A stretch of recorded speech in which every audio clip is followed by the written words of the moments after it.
Welcome to Kopi Time, a podcast series on markets and economies from DBS Group Research. I'm Taimur Beg, Chief Economist, welcoming you to our 99th episode. Today, we will welcome back Professor Prof Haykel. He is the Director of the Institute for Transregional Study of the Contemporary Middle East at Princeton University.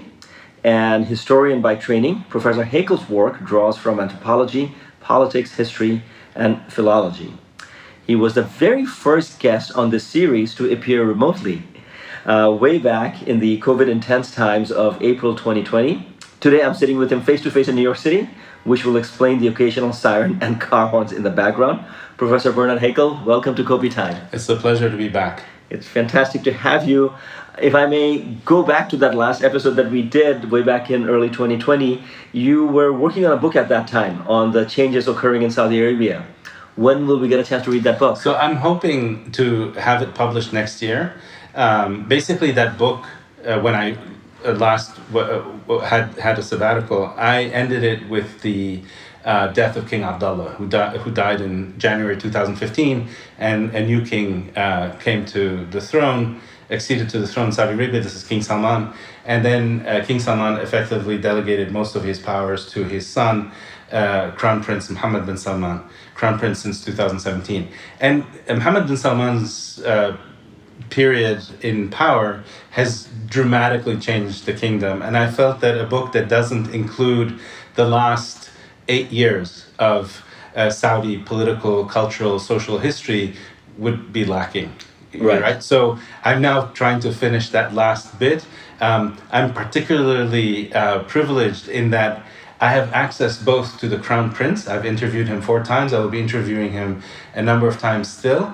And I also have access to a lot of the people who dislike him intensely, including dissidents and enemies from within the royal family, as well as the dissidents overseas. So it'll be the last bit of the book will have a very interesting and hopefully extremely original material that brings his perspective and the perspective of those who are loyal to him, but as well as those who dislike him intensely. Right. So we will wait for the book eagerly, but little preview perhaps. I mean, your sense of these dramatic changes that have been happening in Saudi Arabia over the last 5-6 years, for better, for good, is it all cohesive, or there's some degree of noise that it's very hard to predict where it's all going to end up? So I think it is very difficult to know whether the transformation that's underway will succeed.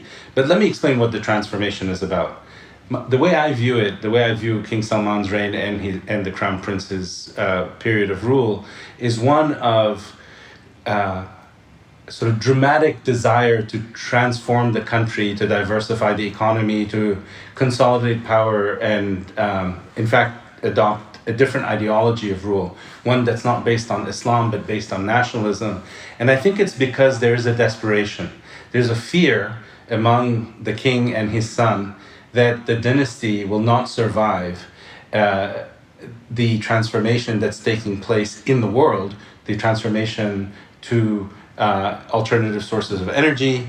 So the energy transition is one that I think creates dread that in fact most Saudi oil will end up as a stranded asset. Right. And so the way I see all the changes underway, I see them as a desperate attempt by the Saudi leadership to make sure that the dynasty and the country and the regime will remain in place and not disappear, given the challenges that they face. Fascinating. Yeah, to be continued. And Bernie, we will look forward to the book. There are so many things I want to touch upon. The first thing I'd like to do is begin with the war in Ukraine. And we've seen a wide range of actors involved in this war. It's almost like a proxy war between China and the US through Ukraine and Russia. We've seen many countries trying to mediate peace. What's your sense? So my sense, I mean, seeing it from, say, the Arab world or from a Saudi and Gulf perspective, is that this is not our war. This is the war of Russia and the United States. We want to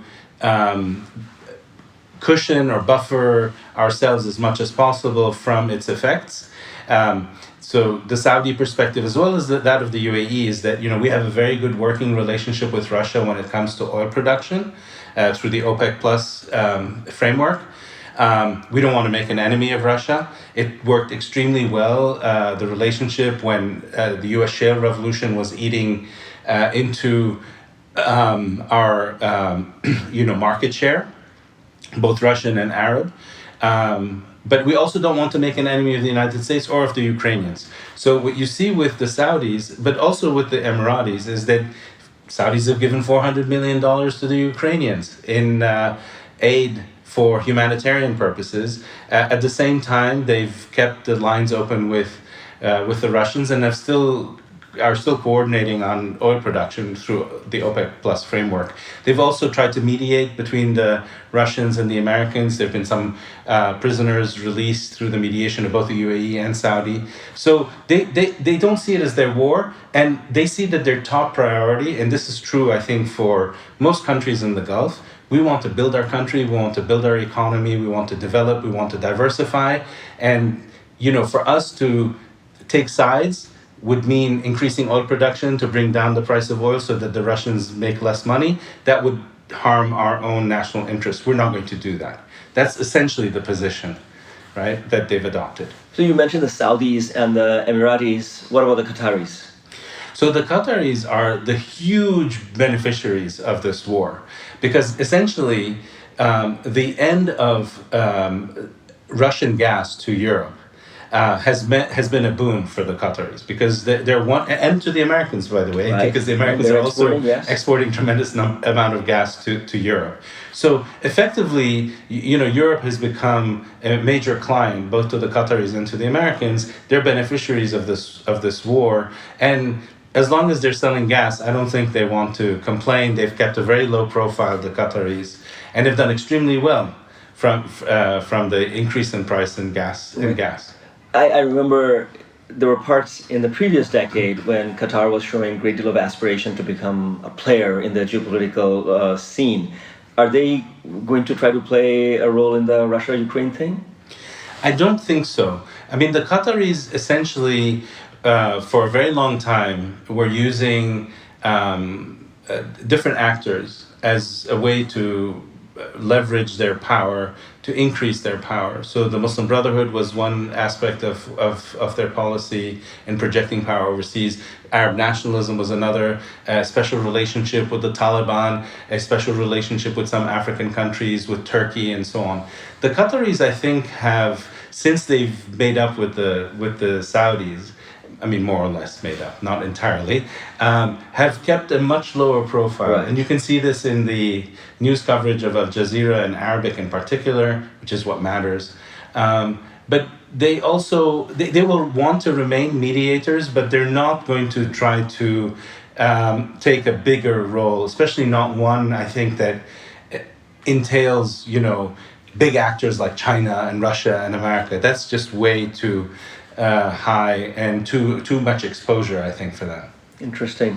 All right, you mentioned China, so let's bring China in. We've seen headlines in the last few weeks, the mediation looks like a successful one between Iran and Saudi Arabia. I get the feeling that we haven't gotten the full context, that the media may have missed the actual story, that there is more to it than just the Chinese mediating between the Saudis and the Qataris. So help us understand that. There is definitely much more to it, and by the way, that special agreement that was mediated by China between Iran and Russia, between Iran and Saudi Arabia, has two aspects to it. There's a public kind of agreement, and there's a private, as it were, codicil to the agreement that has not come out to the public.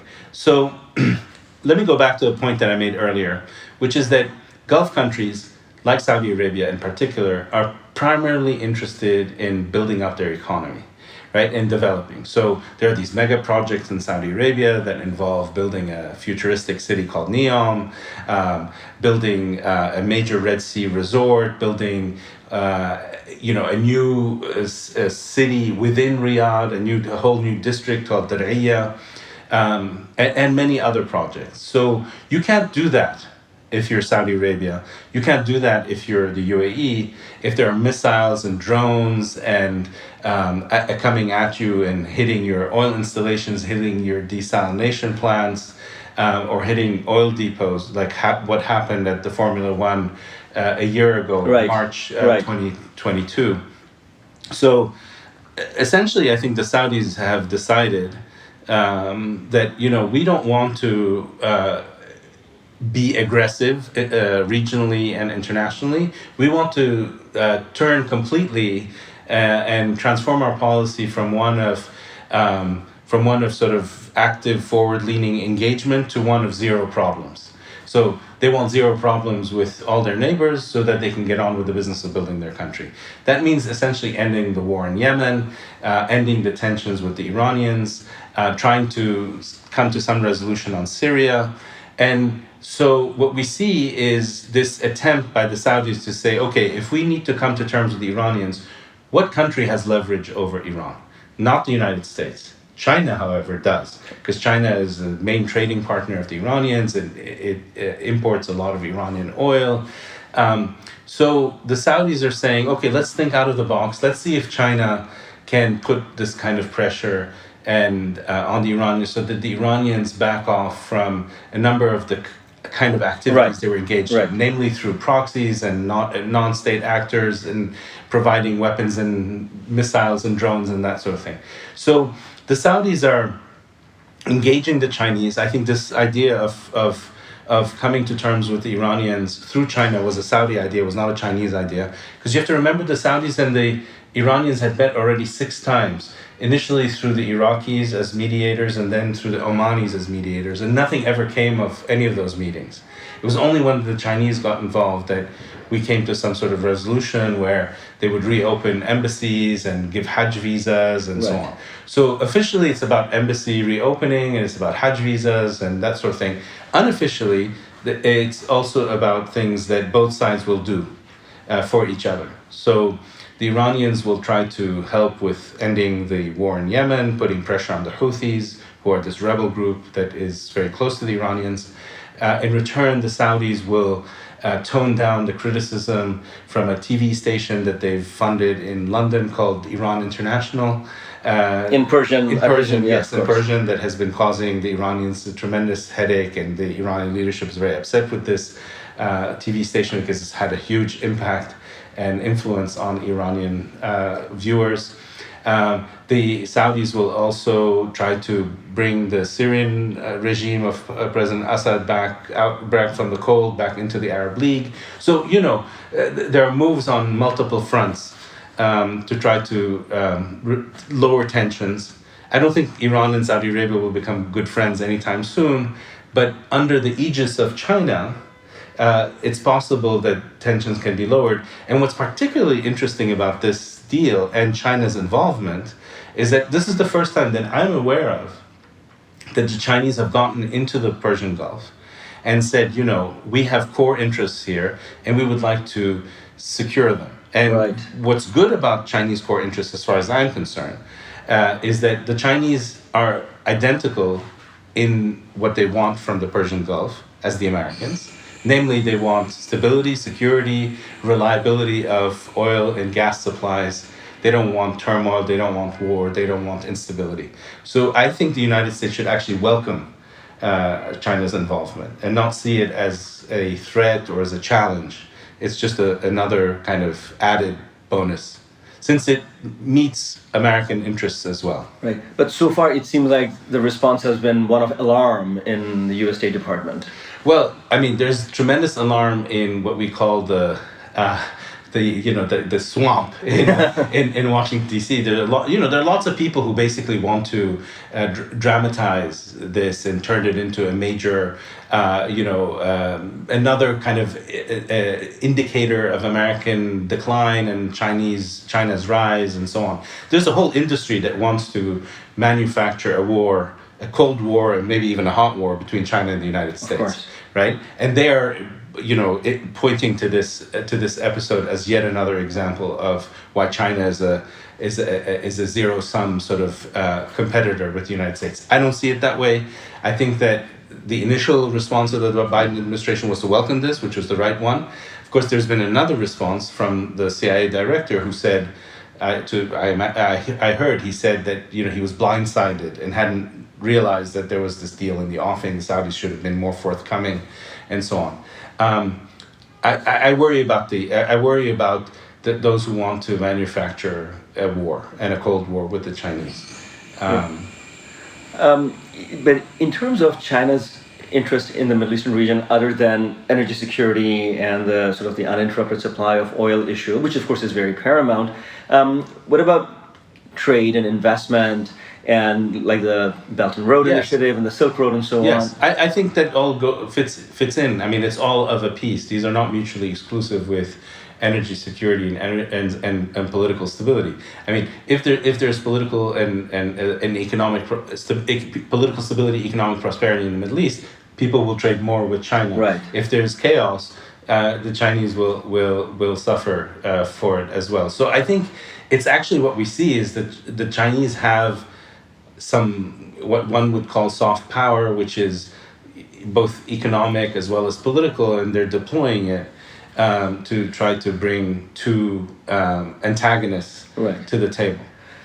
But at the same time, China is facing a lot of pushback from the U.S. on a wide spectrum of fronts. And one thing that we have noticed in the last couple of years is that trying to deepen the use of their own currency. And we hear this term petro CNY, that the Chinese yuan, for all the oil-related trade, they would want to invoice it and reduce the reliance on U.S. dollar. Would they find among the Middle Eastern countries sort of willing partners? Because they would, presumably want to prefer dealing with the U.S. dollar for all their transactions. Yeah, I think most people still prefer to use the U.S. dollar simply because, you can buy anything and everything with it, and you can't with the yuan, right? You have, so there are countries that talk about this a lot, especially Iran. But I think the Saudis are, for two reasons, are still committed to the dollar. One is because, it provides the kind of purchasing power and liquidity that they want, and at least 20% of all their foreign investments are in the United States. They don't want to jeopardize that, the Saudis. They also don't want to send a political message to the United States that, they're threatening the reserve currency and the power of seigniorage that the United States has. I mean, they're not going to do that. They may have smaller kind of gestures toward the Chinese, perhaps to do with specific relations and imports and exports that are just from China. But I think by and large they've kept away from saying that we're going to trade in other currencies. I neglected to ask a follow-up question when we were discussing the Iran-Saudi Arabia matter, which was the whole nuclear issue of Iran and the sanction regime and the desire of Israel and the U.S. to make sure that Iran never develops a nuclear weapon.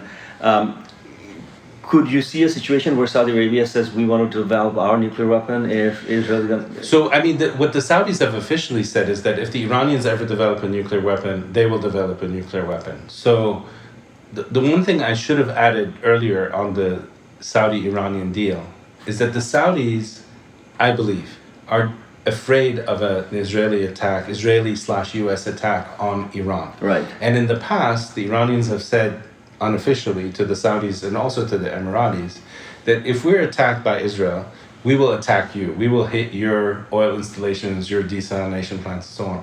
By having this deal with the Iranians right now under Chinese auspices, they've decoupled themselves from a potential Israeli attack on Iran.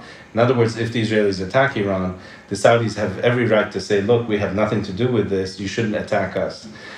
So it's a very clever move as far as I can tell. It's a very clever move to move away from the kind of hostility that the Israelis and the Americans, who have, by the way, been practicing an attack on Iran together in exercises. So my sense is that, should the Iranians ever develop a nuclear weapons, the Saudis would get one. They would probably get one, and here I'm speculating, through the Pakistanis, I suspect, largely because I think they funded most of the Pakistani nuclear, program. And I mean, this would not mean just the Pakistanis giving them a weapon. It would mean probably relocating a whole team of Pakistani, systems and engineers and all of the rest of it that would manage it, but out of Saudi soil. Wow. Gosh. Scary thoughts. Yeah. Let's talk a little bit about Israel. Since you brought up the Israel issue with respect to Iran, there's a lot of internal strife going on in that country, domestic politics. We are now seeing in this month of Ramadan a lot of tension in Jerusalem. And of course, we've seen this issue spilling over internationally. There have been missile strikes in Lebanon. Syria, of course, is a regular occurrence. Where are we going with Israel? So, the situation in Israel is such that, without getting too much into baseball, you have a prime minister who's likely to face a court trial, very much like Trump in the United States. And he has made an alliance with a group of extreme hardline people, including racists and exterminationists when it comes to the Palestinians. And they want to change the laws that have to do with the Supreme Court and the judicial system. Because the judicial system in Israel is dominated by what they consider to be liberals or left-wing people who don't push their agenda or block the kinds of things that they want to do, that the extremists want to do. So I think that tension within Israel is, from the Arab point of view, deeply problematic because it's producing a tremendous amount of negative publicity and discrimination against Palestinians, as we saw in the Aqsa Mosque, but also we saw in riots in the West Bank in a Palestinian town. This is deeply embarrassing for countries like Bahrain or the United Arab Emirates who have normalized relations with Israel, right? So an extreme hardline government in Israel is bad news for any Arab country that has normalized relations with it. And I think that so far Saudi Arabia has not normalized with Israel, and it's unlikely to normalize anytime soon. The Saudis have been very clear and insistent that the Israelis have to give the Palestinians a state. They don't stipulate what the nature of that state is or what it would look like. But as long as Palestinians don't have a state, they will not normalize with Israel. There's also another aspect to normalization that I think your audience ought to know about, which is that whenever an Arab state has normalized with Israel, the price for that normalization, or let's say the cost of that normalization, has been borne by the United States. So the United States has given Egypt aid nonstop since 1979 and the agreement with Israel. $3 billion a year, yes. Yes.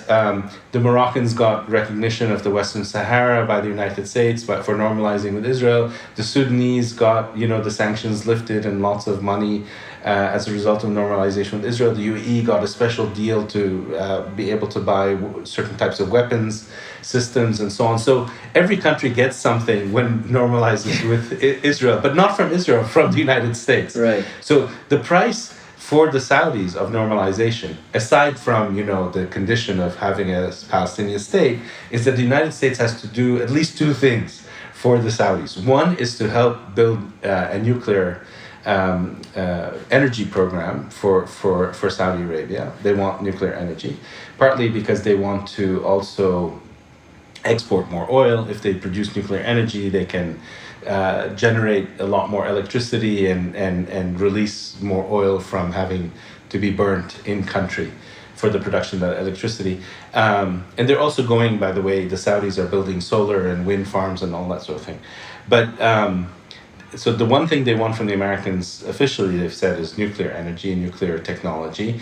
The other is they want sort of ironclad security guarantees that are NATO-like, so that the regime, the country is secure from the possibility of a foreign attack on the country.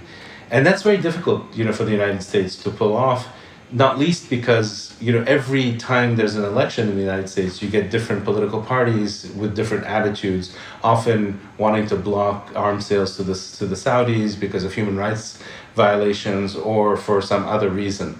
So the Saudis want to somehow find a way to get the United States to always be supportive, always come to the defense of the kingdom, regardless of the electoral cycles, regardless of the political party. And that, I think, is structurally impossible to pull off. Right, right.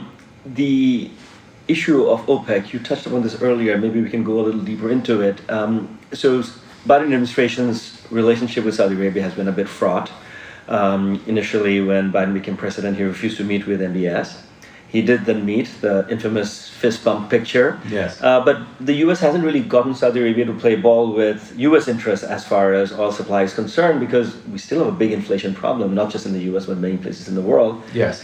So when OPEC, under Saudi tutelage, goes and announces that there's going to be another production cut, I'm assuming Washington sees that as a very unfavorable development. Yes.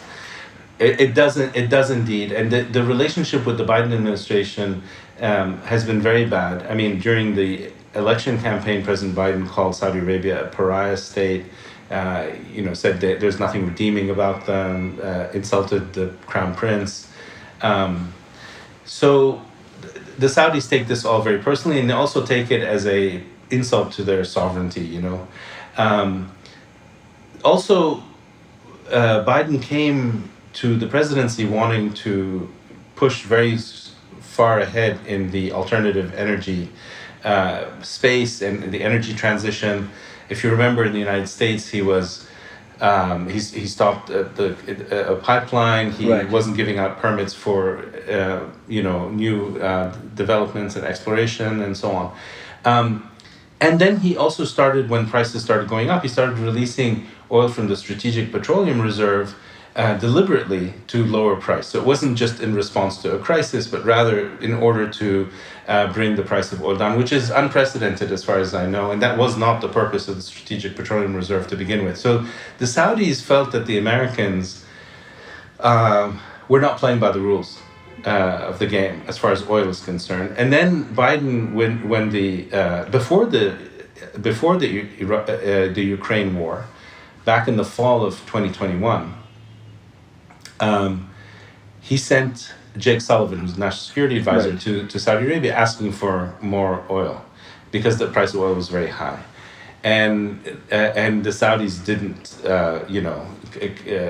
basically didn't accommodate him at all. And then he went again in July of 2022, asking for more oil again, this time because of the midterm elections. So the Saudis were of the view that, you insult us, you say bad things about us, you threaten us and so on, and then you beg us for oil, and you want us to not push on with our development plans because we need a certain, the Saudis need a minimum of $80 a barrel to get on with their projects, their development projects. So they were not willing to accommodate Biden, and I still think that they're not willing to at all, because they still regard the United States, which is the largest producer of oil in the world, by the way. The United States. Right. Lately, yes. If you count everything, all in with NGLs and so on, I mean, the United States is the equivalent of Russia and Saudi Arabia put together in terms of production. So nearly 20 million barrels. So, the Saudis see the United States as a competitor in this space. And they don't forget the shale oil revolution. They don't forget what that did to them, and which is what pushed the Russians and the Saudis into each other's arms in 2016 to try to bring them to win back market share. The other thing is, I don't think the Saudis are entirely convinced that a price of a barrel at 85 or 90 is what's causing or what's making inflation worse. Right. Right. For them, there was a very long period of time from 2004 till 2014 when the price of oil was very high. At one point in 2008, I believe it hit 147. Yes, that's correct. And inflation wasn't that high, during that entire period. So I don't know if they entirely connect, inflation with the price of oil. They somehow think that, at least in the OECD countries, the economies have developed sufficiently so that, and they become efficient in their usage and utilization of energy, that oil prices are not the principal driver of inflation.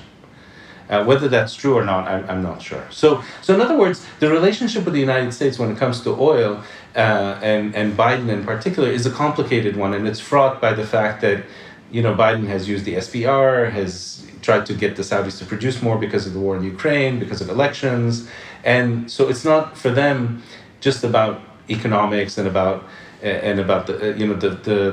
health of the global economy. Interesting.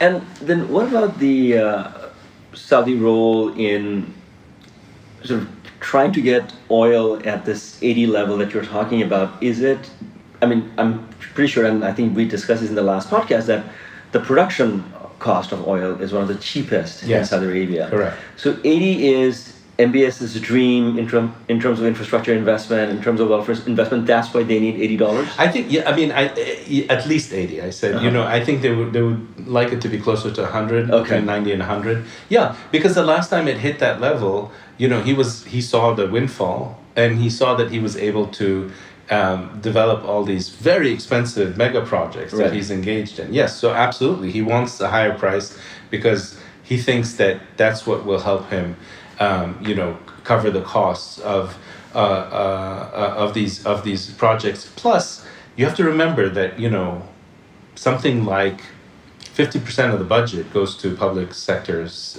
wages and salaries in Saudi Arabia. So a very big chunk of the budget is still one of the highest in the world. Is still going to public. Most of the people in Saudi Arabia work for the government.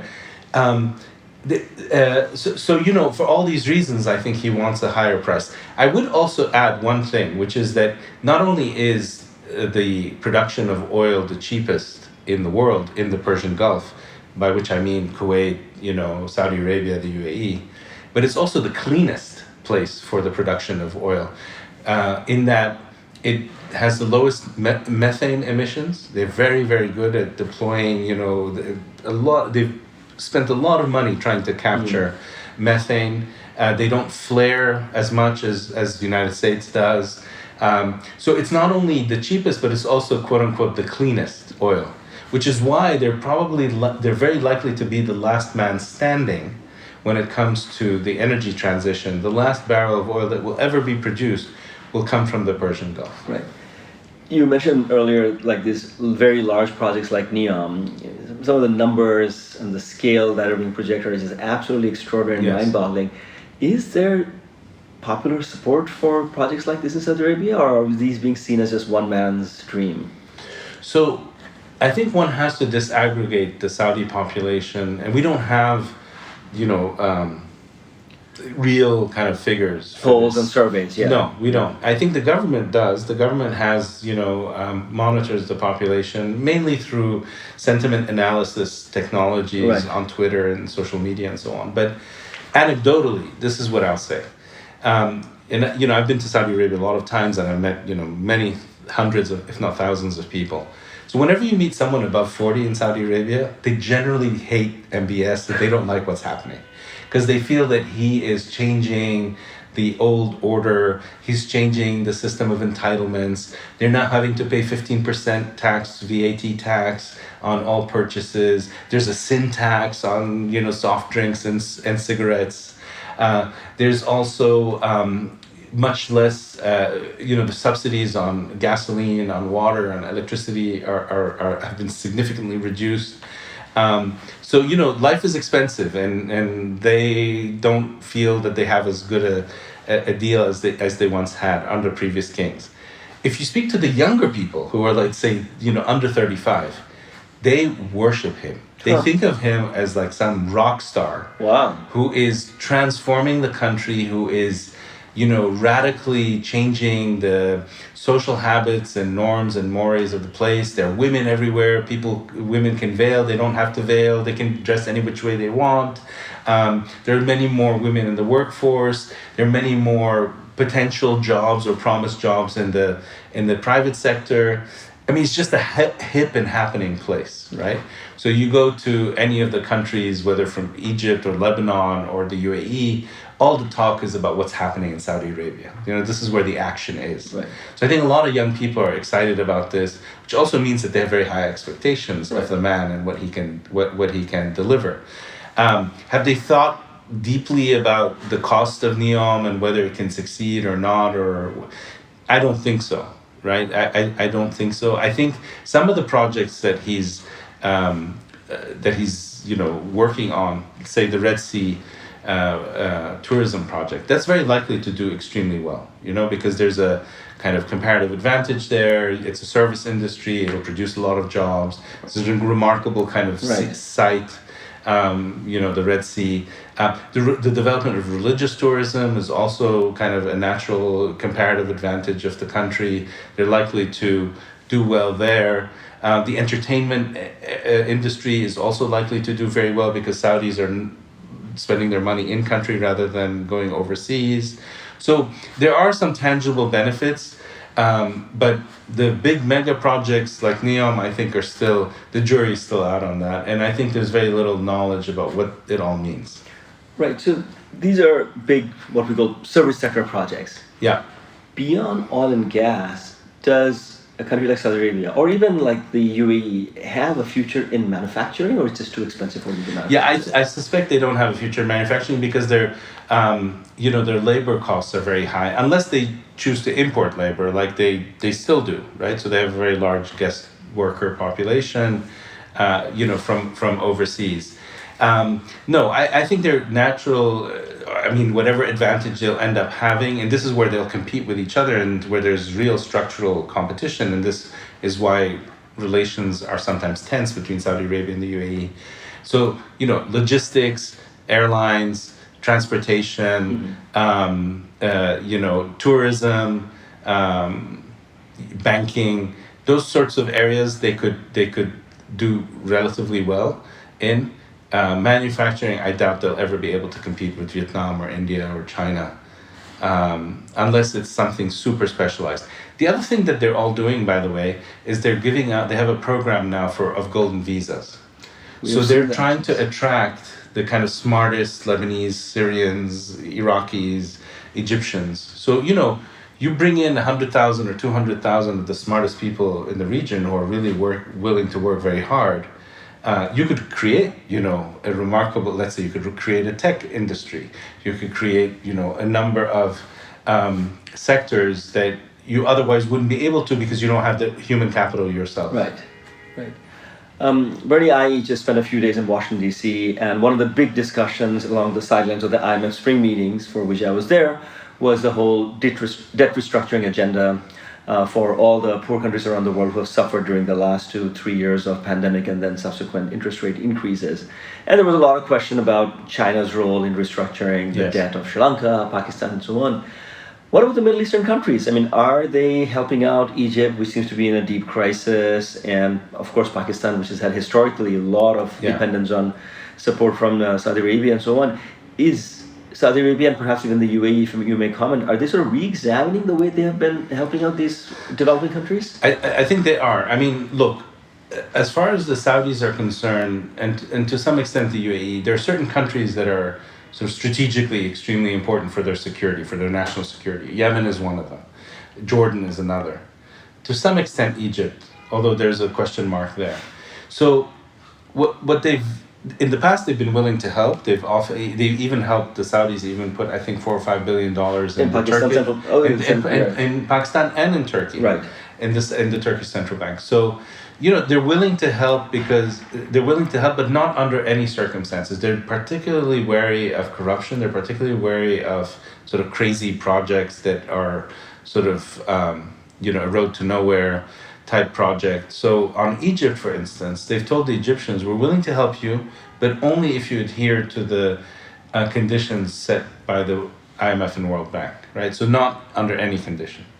Now, it seems to me, and here I'm not an expert, but one of the reasons why the president of Brazil had such a great time, and I think still is in China, is having a great time in China, is that apparently he thinks that, he can get from the Chinese things that he couldn't get from Western donors. Whether that's true or not, I'm not sure. So will the Egyptians, who I think are due to come up with $25 billion worth of repayments this year, are they going to turn to China? Will the Saudis help them out? the Saudis will, but under conditions, under certain conditions. Some of those conditions also involve sort of buying major assets in Egypt itself. And as you know, a country like Egypt, the army controls something like 40% of the economy. Whether they're willing to give away or sell, their crown jewels to the Saudis, I'm not sure. Right.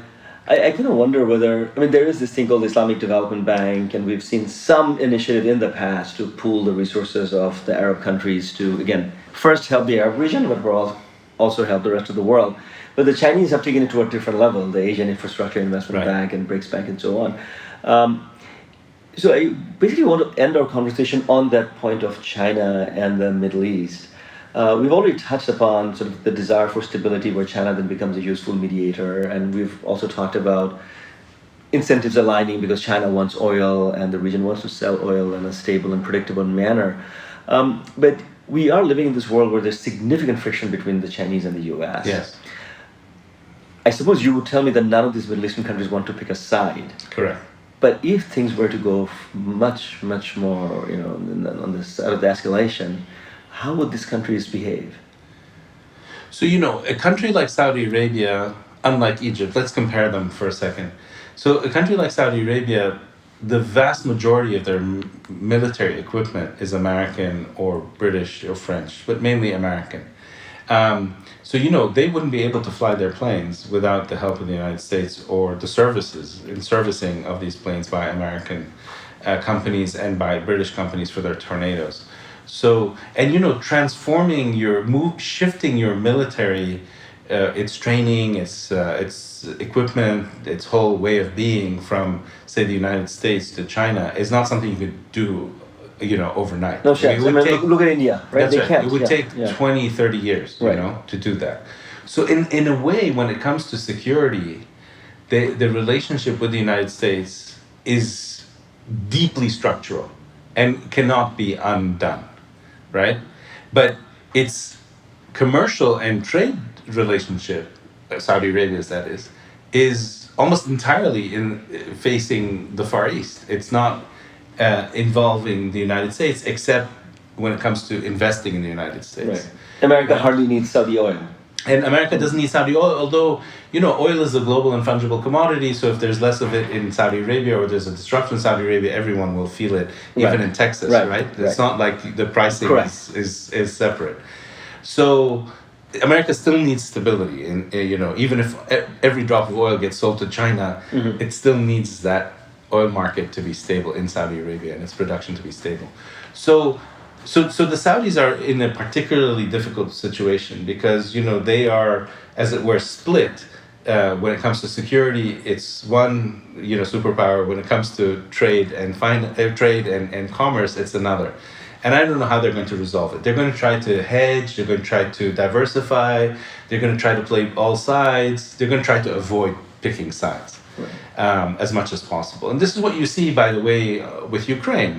With Ukraine, they've voted against Russia, but they've continued to coordinate with Russia on oil policy. They've given money to the Ukrainians for humanitarian aid. They've kind of tried to keep a number of balls up in the air simultaneously. The Egyptians are interesting in that, I mentioned them a little earlier, which is that, they're buying more military equipment from the Russians. Now, there's a history of having done that before 1974. And so they seem to be willing to be more kind of adventurous in saying, we can do without you, we can switch to the other side. And that's, I think, because the Egyptians are much less... have to be more nimble. They're not like the Saudis. They're not sort of their relationship with the United States is not as deeply structural. Right. One country in that region that we did not talk about is Turkey, which has a great deal of internal strife, but at the same time has proven to be pretty successful in leveraging the Ukraine conflict. Their hardware is making its way to use by Ukrainian military, but at the same time they remain friends with the Russians. Yes. Is that a model of Middle Eastern countries' relationship between Russia and the U.S.? Potentially it is.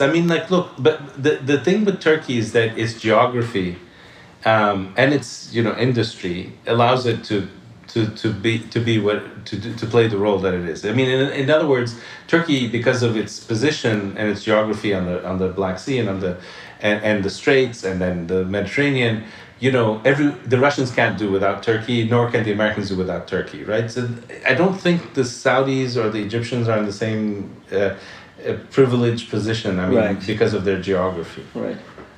Very interesting. That was a quick rundown of all the things that are going on in the Middle East. Bernie, we look forward to the book. Next time, perhaps we will Yes. do a little book review and chat with you about that. Yes. Thank you so much. And it was so much better doing this in person than the bad old yes. days of COVID. Yeah. Absolutely. Yeah. No, it's a real pleasure. Thank you so much. Thank you for your insights, Bernie. Thanks to our listeners too. Kopi Time was produced by Ken Delbridge of Sply Studios. Additional assistance was provided by Violet Lee and Daisy Sharma. It is for information only and does not constitute any investment advice. All 99 episodes of Kopi Time are available on YouTube as well as on major podcast platforms including Apple, Google, and Spotify. As for our research publications and webinars, you can find them all by Googling DBS Research Library.